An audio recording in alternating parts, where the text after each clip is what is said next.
Yeah. So what I was saying was, I was at I've got Disney Plus, right? And The Lord of the Rings has been added recently, and I'm like, ooh, I don't mind that. That Lord of the Rings is all right. Let's put it on.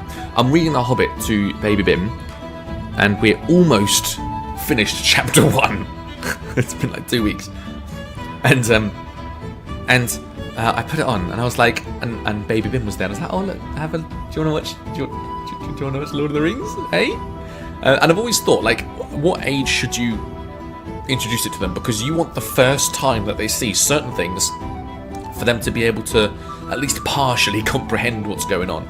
I'd hate for the Battle of Helm's Deep to be ruined for me without fully ever comprehending the importance of the event. Gandalf's resurrection, Saruman's betrayal, or all of these like concepts, right? If I'd watched it since birth, I'd be, nowadays, I wouldn't have even thought twice about it. So like, I'm thinking like 10 years old, 10 years old, watch it, and then you can sort of process it and understand it. But today I thought, oh, well, out the window, BabyBim, she's 4, let's watch Lord of the Rings. We put it on, and I didn't quite realise, but like, pretty much straight away it's quite scary for a 4-year-old, right? You got the whole, the prologue, where all those elves and men are marching, and then there's orcs with like proper makeup and prosthetics, and they're snarling and charging, and I was like, oh, I wonder if this is actually a bit too frightening for BabyBim. And she's there like just like transfixed. She's in front of me, and she's like completely still, and like Sauron comes on, and she's like, oh, that's quite scary. And like, what's going on? And I was like, yeah, no, that's the king. That's the king of men. He's cut. The sword is broken. He's cut off the ring. Oh, this is Gollum. And like, we've looked through every page of the Hobbit book, and there's Gollum, and there's Gandalf, and there's Gandalf, there's Frodo, there's Bilbo. And we watched it all up through until we meet Saruman. So like the first 30 minutes, and she was loving it. And she was like, can we finish it? And I was like, you beautiful girl. Not today. But we will. And also, correct answer. Correct reaction. Correct reaction.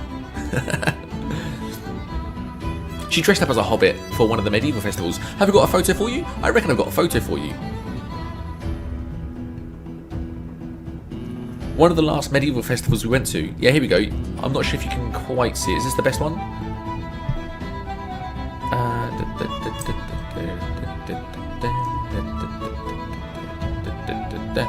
I think I got another one. Here we go. If I put you here, no, display capture. Here we go. So can you see the Hobbit costume? This is me in my Bannerlord t-shirt that my wife made for me. Very good. And this is her in a little cape. I've slightly edited the photo. So by the end of the day, I bought heaps of other stuff. So I bought the roundel, I bought the shield. We made the sword together that day. That sword's called Dragon. I still have it. That's the inspiration why I've started making swords. Oh, that's me. She's got a little Hobbit thing from Temu for like $2. How good's that? Lord of the Rings traumatized me so bad when I was younger. Now I'll name anyone that talks slightly bad about it. Well, that's the other thing. Like, I didn't want to do that to her. Dragon is such a cool name for us. She was going to call it Mia, which is one of her friends from preschool, and I was like,